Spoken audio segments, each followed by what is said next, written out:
Baik, selamat pagi menjelang siang, Prof. Dan selamat pagi menjelang siang untuk teman-teman dokter sekalian. Pada saat ini saya akan membahas tentang embryologi brain dan spinal cord.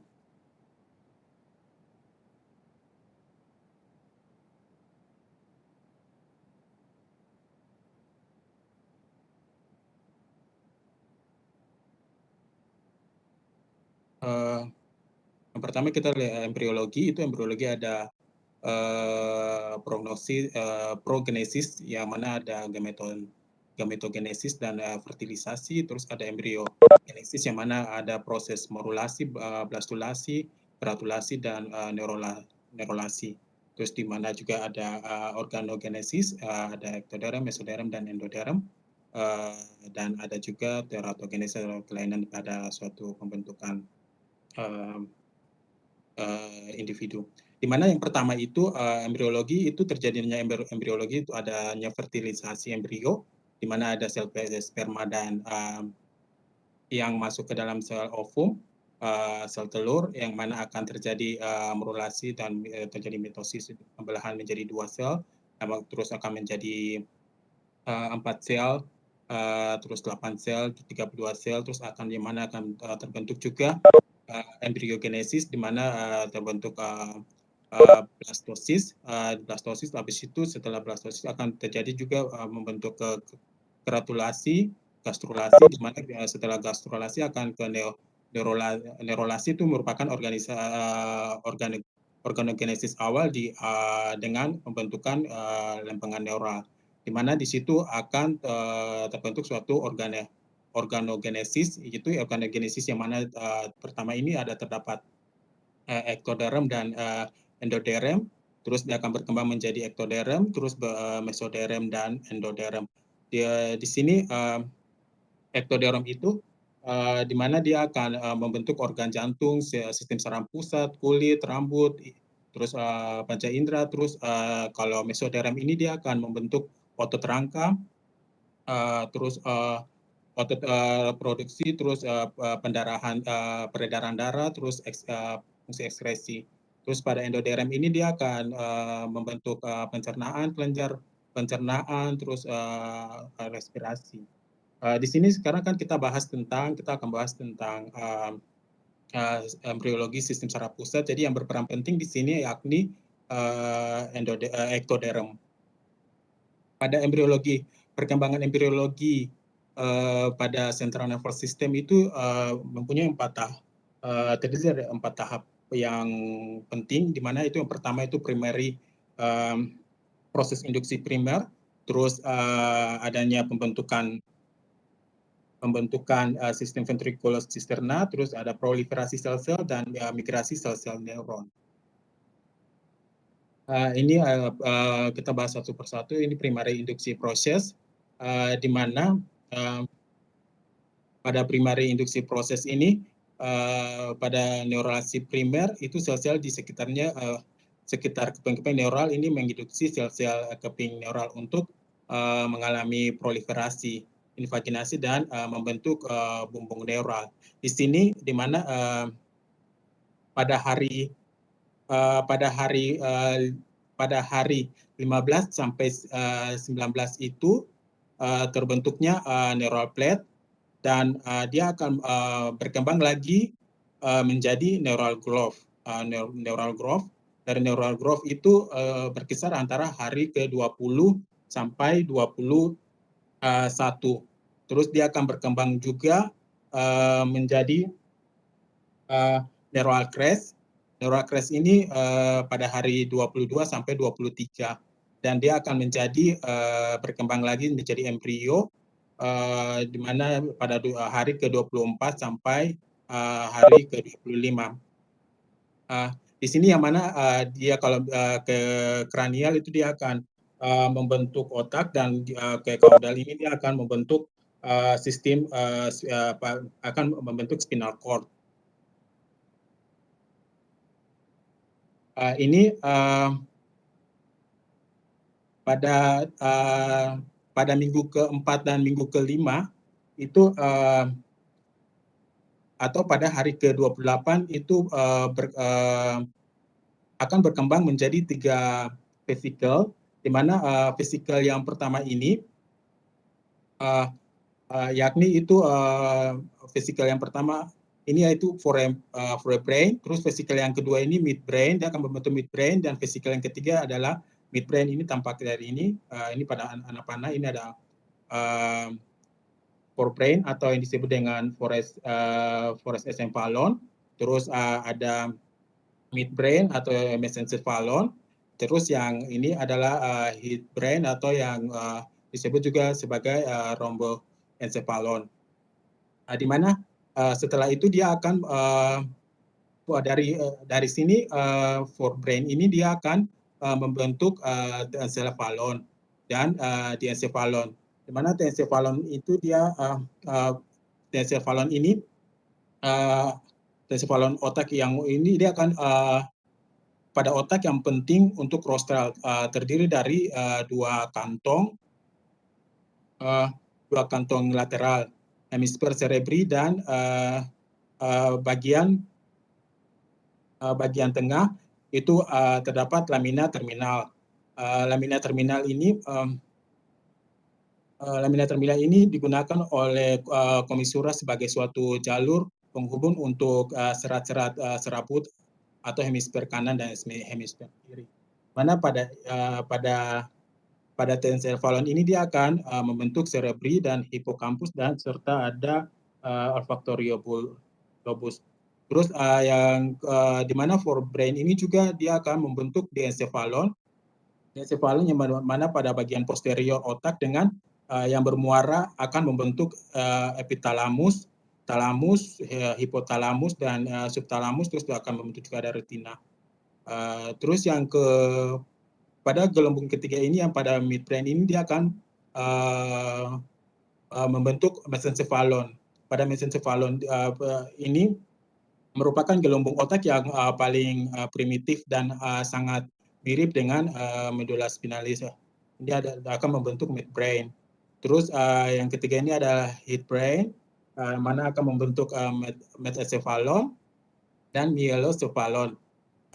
Dan mesencephalon ini ditandai oleh lamina basalis dan lamina alaris.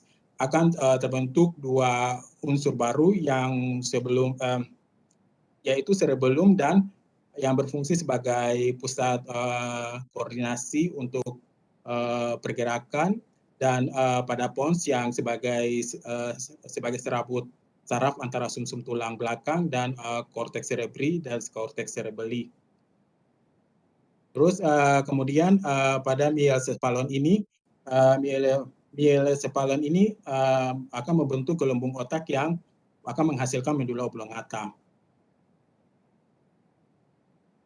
Kita lanjut lagi yang berikutnya, yakni perkembangan pada ventricle cisterna itu pada minggu ke-7 sampai minggu ke-8, di mana terjadi perforasi plexus choroid ventricle keempat dan ruang subarachnoid.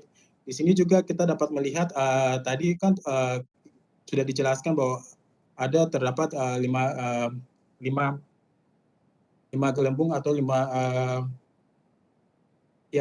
gelembung. Pada yang atas ini, pada diencephalon ini akan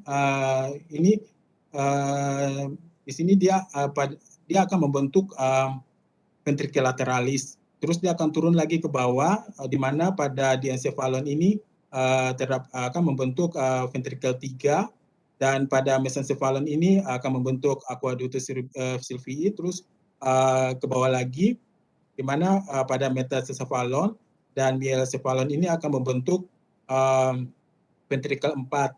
Terus akan berkembang lagi menuju ke bawah pada spinal cord, itu akan membentuk central canal.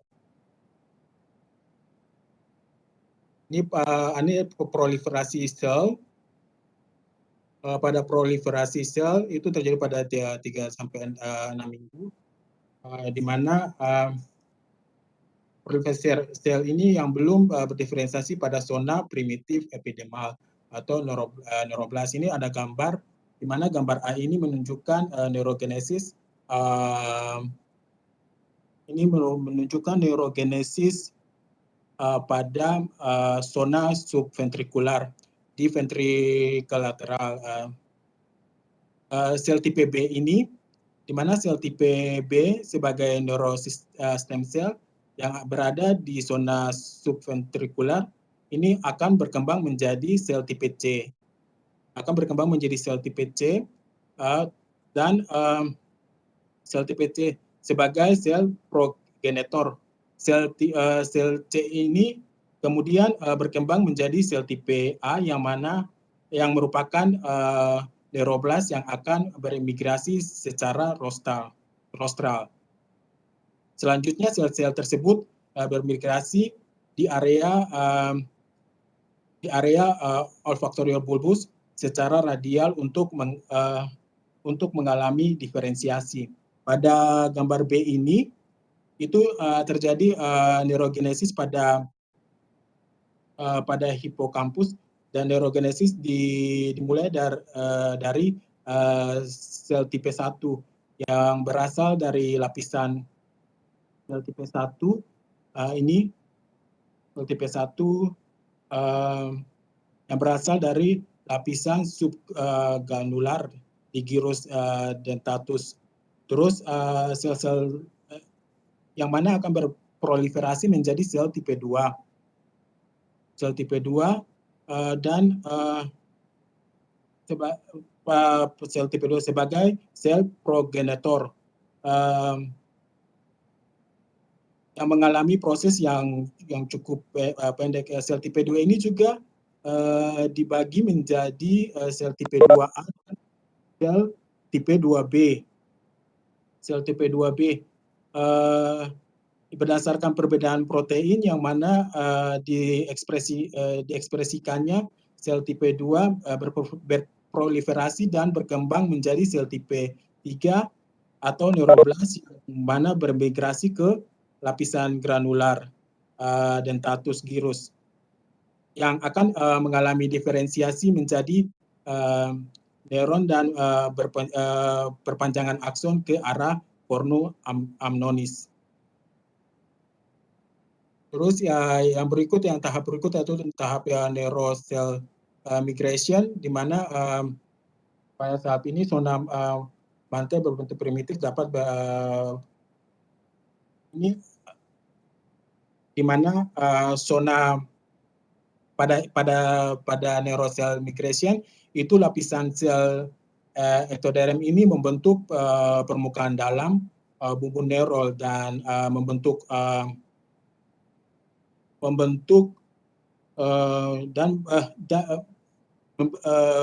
dan membelah untuk membentuk lapisan ventrikuler. Sel-sel di lapisan ventrikuler bermitosis menjadi sel-sel anak, di mana terdapat sel-sel yang bermigrasi ke arah lapisan marginal, dan terdapat juga sel-sel yang bergerak ke arah lapisan intermediate dari bumbung neural. Terus juga terdapat sel-sel yang berbentuk sel saraf dan sel glial. Terdapat juga sel yang bermigrasi ke zona lain, kemudian bermigrasi kembali ke lapisan ventrikel. Ini adalah formasi dari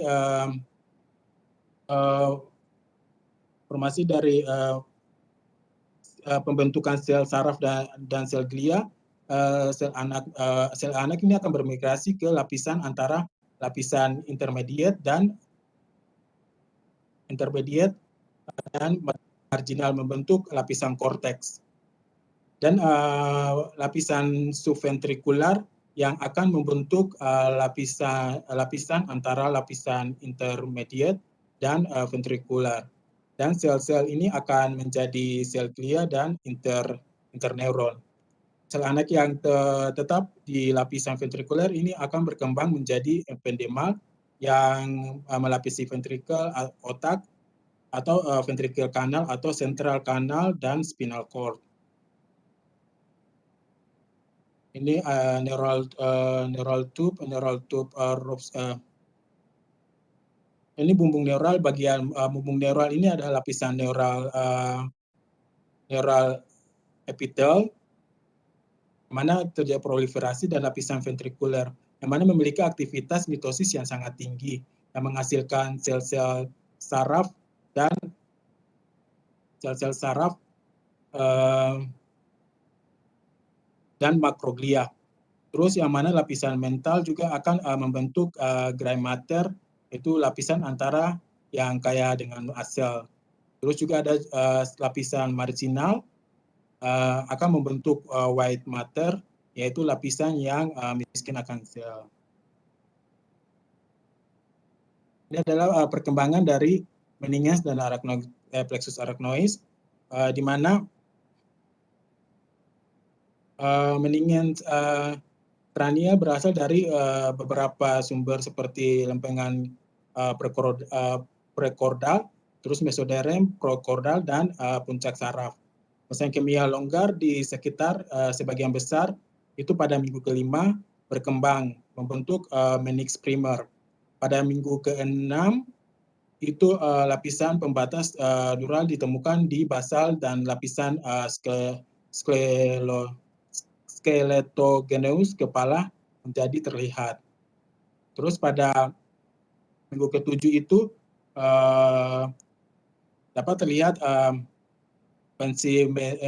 penkimenin kranial dan leptomenin dengan dibedakan. Pada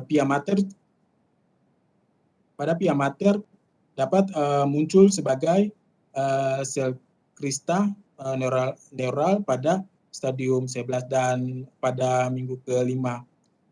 Mening primer diwakili oleh zona longgar antara vertebra yang sedang berkembang dari tabung saraf. Dan arachnoid spinal tidak muncul sampai trimester ketiga atau setelah kelahiran baru nanti muncul. Ini adalah perkembangan dari spinal cord. Itu perkembangan dari spinal cord itu dimulai dari hari ke-27 itu sudah mulai berkembang. Pada sumsum tulang, pada sumsum tulang belakang dapat dibagi menjadi dorsal piring alar berasal dari bagian lateral lempeng saraf dan bagian ventral pelat dasar. Terus proses ini dibantu oleh protein SHH dan dari SHH gen, di mana di notochord itu menginduksi pembentukan pelat dasar. Terus ada protein juga yang BMP4 dan BMP7 yang menginduksi ekspresi faktor transkripsi selang puncak saraf dan ekspresi tertentu pada faktor transkripsi di lempeng saraf. Pada saat perkembangan ini juga terdapat sel ganglia akar dorsal. Serat akar dorsal ini memasuki materi abu-abu tulang belakang pada awal perkembangan. Terus bahkan traktus piramidalis yang berkembang ini meluas sampai ke kaudal sampai persimpangan spinomedullari pada akhir periode embriogenik. Dan sumsum tulang belakang ini kemudian masih sampai pada ujung kanal vertebra.